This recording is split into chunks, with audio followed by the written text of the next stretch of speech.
ನಮಸ್ತೆ ವೀಕ್ಷಕರೇ, smart news Kannada ಸುದ್ದಿವಾಹಿನಿಗೆ ಸ್ವಾಗತ. ಅಖಿಲ ಭಾರತ ರೈತ ಕೃಷಿ ಕಾರ್ಮಿಕರ ಸಂಘದ ವತಿಯಿಂದ ಮೆಕ್ಕೆಜೋಳ ಖರೀದಿ ಕೇಂದ್ರ ತೆರೆಯಲು ಆಗ್ರಹಿಸಿ ಪ್ರತಿಭಟನೆ. ವಿಜಯನಗರ ಜಿಲ್ಲೆ ಹೂವಿನಡಗಲಿ ತಾಲೂಕು ಯತ್ನಾಳ್ ಘಟಕಗಳು ಹೆಚ್ಚಿನ ಮಟ್ಟಿಗೆ ಮೆಕ್ಕೆಜೋಳ ಕೊಂಡುಕೊಳ್ಳಲು ಮುಂಬರದೇ ಇರುವುದರಿಂದ ರೈತರು ಚಳಿಗಾಲದಲ್ಲಿ ದಿನಗಟ್ಟಲೆ ಕಾಯುತ್ತಾ ತಮ್ಮ ಮೆಕ್ಕೆಜೋಳದ ಬೀಜಗಳ ಜೊತೆ ಕೂಡುವ ಪರಿಸ್ಥಿತಿ ತಾಲೂಕಿನಲ್ಲಿ ನಿರ್ಮಾಣವಾಗಿದ್ದು, ಆದ್ದರಿಂದ ರೈತರಿಗೆ ಖಾಸಗಿ ವ್ಯಾಪಾರಸ್ಥರ ಶೋಷಣೆ ತಪ್ಪಿಸಲು ಹಾಗೂ ಕಷ್ಟ ಕಾಲದಲ್ಲಿ ನೆರವಿಗೆ ಬರಲು ಸ್ಥಾಪಿತವಾದ ಎಪಿಎಂಸಿಗಳಲ್ಲಿ ಮೆಕ್ಕೆಜೋಳ ಖರೀದಿ ಕೇಂದ್ರವನ್ನು ಪ್ರಾರಂಭಿಸಬೇಕು ಎಂದು ಅಖಿಲ ಭಾರತ ರೈತ ಕೃಷಿ ಕಾರ್ಮಿಕರ ಸಂಘದ ವತಿಯಿಂದ ತಹಸೀಲ್ದಾರ್ ಅವರಿಗೆ ಹಲವು ಬೇಡಿಕೆಗಳನ್ನು ಈಡೇರಿಸುವಂತೆ ಒತ್ತಾಯಿಸಿ ಮನವಿ ಪತ್ರವನ್ನು ಸಲ್ಲಿಸಲಾಯಿತು. ಈ ಸಂದರ್ಭದಲ್ಲಿ ಕರ್ನಾಟಕ ರಾಜ್ಯ ರೈತ ಸಂಘದ ಅಧ್ಯಕ್ಷರಾದ ಎಚ್ ಸಿದ್ದಪ್ಪ, ರೈತ ಸಂಘದ ಗಾಳೆಪ್ಪ ಗುಂಪು ಅಧ್ಯಕ್ಷರಾದ ಷಣ್ಮುಖ, ಎಟಿಕೆಕೆಎಂಎಸ್ ಮರಬ್ಬಿಹಾಳ್ ಗ್ರಾಮದ ಅಧ್ಯಕ್ಷರಾದ Fakeeresh, K Manjunath, G Mallikarjun, Shivaraj M, K Ganisab, B Gangadhar, Akki Kareemsab, Veeresh Hebbal, Hanumanthappa E, Shivaraj Olagundi, ಇನ್ನೂ ಅನೇಕ ರೈತ ಮುಖಂಡರು ಉಪಸ್ಥಿತರಿದ್ದರು. ವರದಿ ಆರಿಫ್ ಬಳೆಗಾರ್, ಸ್ಮಾರ್ಟ್ ನ್ಯೂಸ್ ಕನ್ನಡ, ಹೂವಿನಡಗಲಿ. ಇವತ್ತಿನ ದಿನದಲ್ಲಿ ಎಷ್ಟು ಕಷ್ಟ ಐತಂತಂದು ಯಾರಿಗೆ ಗೊತ್ತಾಗಲಿಲ್ಲ.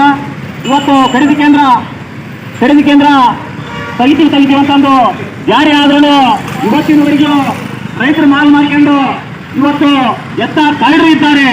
ಇವತ್ತು ಸರ್ಕಾರ ಎಂತ ಸರ್ಕಾರ ಇದೆ, ಇಂಥ ನಾವು ಓಟ್ ಹಾಕಿ ಅವ್ರಿಗೆ ಗೆಲ್ಲಿಸಿ ಎಷ್ಟು ನಾಚಿಕೆಗಳು ಇವತ್ತಿನ ದಿನದಲ್ಲಿ ಇವತ್ತು ನಮ್ಮ ರೈತರು ಬೀದಿಗಿರುತ್ತಾರೆ. ಹೋರಾಟ ಏನು ಬೇಕಾಯ್ತಾ?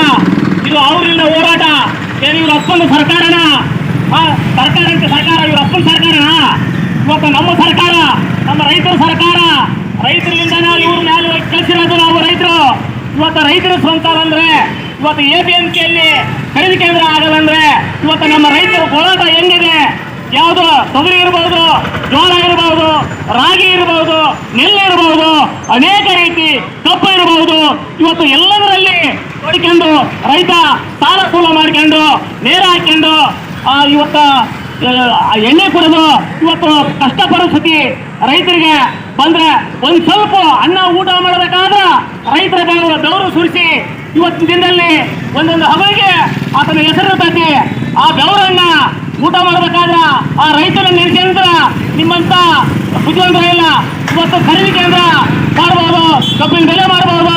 ಇವತ್ತು ಎಲ್ಲ ದೊಡ್ಡ ದೊಡ್ಡ ಉದ್ಯಮಿಗಳು ನೀವು ಇವತ್ತು ಅನೇಕ ರೀತಿ ನೀವೆಲ್ಲ ಸಂಖ್ಯೆ ಆಗಿ ಇವತ್ತು ನೀವು ಡಿಸ್ಕಷನ್ ಮಾಡ್ಕೊಂಡು ಇವತ್ತು ನೀವು ಎಲ್ಲ ಇದು ಮಾಡ್ಕೊಂಡು ನಿಮಗೆ ಲಾಭ ಮಾಡ್ಕೊಂತೀರಿ ವಿನ ರೈತರ ಶಾಪ ನಿಮ್ಗೆ ಏನಾದ್ರು ತಟ್ಟಿದ್ರ ಇವತ್ತು ಆವು ಏನೇ ಆದಂಗ ನಿಮ್ ಯಾಕೆ ಹೋಗಿ ಕಳಿಸ್ಕೊಡ್ತೀರಿ. ಅದನ್ನೇ ನೋಡ್ಕೊಂಡು ಇನ್ನು ಅನೇಕ ಮಂದಿ ನೀವು ತಿಳ್ಕೋಬೇಕು. ಇವತ್ತು ರಾಜಕೀಯ ಇರ್ಬೋದು, ಇವತ್ತು ವ್ಯವಹಾರ ಮಾಡಂತಾರ ಇರ್ಬೋದು. ರೈತರನ್ನ ತೊಯ್ಬೇಕಾದ್ರ ಇವತ್ತು 108 ಮಂದಿ ತುಳಿತೀರಿ. ಅವ್ನು ಬದುಕಬೇಕಾದ್ರ ದೇವ್ರಂತವ್ನು ಅವನು ಬೆಳ್ಕೊಡ್ತಾನೆ ಅಷ್ಟ. ಅವನು ರೈತ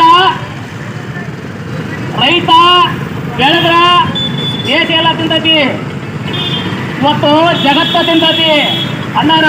ಅವನು ರೈತ ಏನಾದ್ರೂ ಒಂದು ಜೀವನು ಎಪಿಎಂಸಿಗೆ ನಿಮಗೆ ಏನಾದರೂ ಒಂದು ಕೊಡಲಿಲ್ಲ ಅಂತ ಎಲ್ಲ ರೈತರು ಒಂದಾಗಿ ನಿಲ್ಸಿದ್ರ ಮೊನ್ನೆ ತಿನ್ನಬೇಕಾಗ್ತೀನಿ. ಎಲ್ಲರೂ ಎತ್ತರಕ್ಕೆ ಇದ್ರ ಪ್ರತಿಯೊಬ್ಬರು ಅಧಿಕಾರಿ ಇರಲಿ, ಯಾರೇ ಇರಲಿ, ಇವತ್ತು ರೈತರ ಮಕ್ಕಳು ರೈತರ ಬಗ್ಗೆ ಕಾಳಜಿ ಇರಲಿ. ರೈತ ಇವತ್ತು ಬೆಳವಣ್ಣ, ಇವತ್ತು ರೈತ ಯಾವ ಮುಖನ ನೋಡ್ಬೇಡ್ರಿ.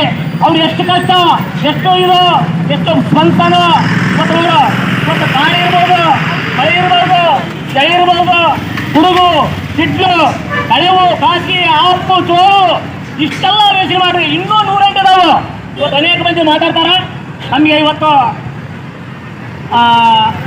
ಮಾತಾಡಕ ಅವಕಾಶ ಕೊಟ್ಟಕ ಇನ್ನೂ ಮಾತಾಡ್ತೀವಿ. ಆದ್ರೂ ಎಲ್ಲರಿಗೂ ಅವಕಾಶ ಕೊಡೋಣ. ಎಲ್ಲ ರೈತ ಬಾಂಧವರಿಗೆ ದೇವಾಗಲಿ, ನ್ಯಾಯ ಸಿಗಲಿ. ಇವತ್ತು ಎಪಿಎಂಸಿ ಆಗಲಿ, ಇವತ್ತು ಖರೀದಿ ಕೇಂದ್ರ ಓಪನ್ ಆಗಲಿ. ಅದು ಬಿಟ್ಟು ಧಾರವಾಡನೋ, ಗುಲ್ಬರ್ಗನೋ, ಬೆಂಗಳೂರನೋ ಏನ್ರಿ ನೀವು ಮಾತಾಡೋದು? ಅದು ಅರ್ಥ ಇಲ್ಲ. ದಯಮಾಡಿ ಎಲ್ಲರಿಗೂ ನನಗೆ ಅವಕಾಶ ಕೊಡೋದು ಮಾತಾಡೋಕೆ ಧನ್ಯವಾದಗಳು. ಪೊಲೀಸರಿಗೂ, ಪತ್ರಕರ್ತರಿಗೂ, ರೈತ ಬಾಂಧವರಿಗೂ ಎಲ್ಲರಿಗೆ ಒಂದಿಷ್ಟ 2 ಮಾತು.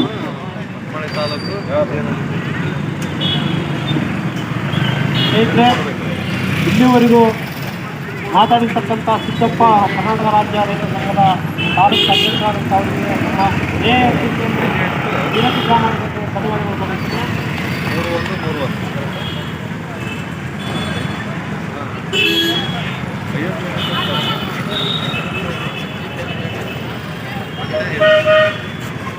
ಈಗ AKKMS ಬಿಜೆಪಿ ಗ್ರಾಮ ಘಟಕದ ಅಧ್ಯಕ್ಷರಾದಂಥ ಮಾತಾಡಬೇಕಂತ ಅವರಿಗೆ ಮನವಿ ಮಾಡ್ತೀನಿ.